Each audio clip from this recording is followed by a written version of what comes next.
वाचालु वसुदेवसुतं देवं कंसचाणूरमर्दनं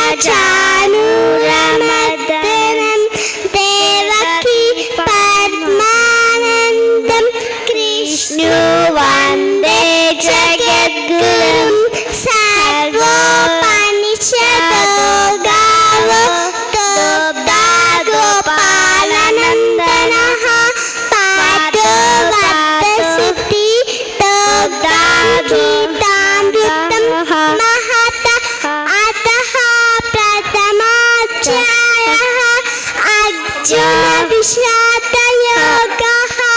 धृतराष्ट्रवाच धर्मक्षेत्रे कुरुक्षेत्रे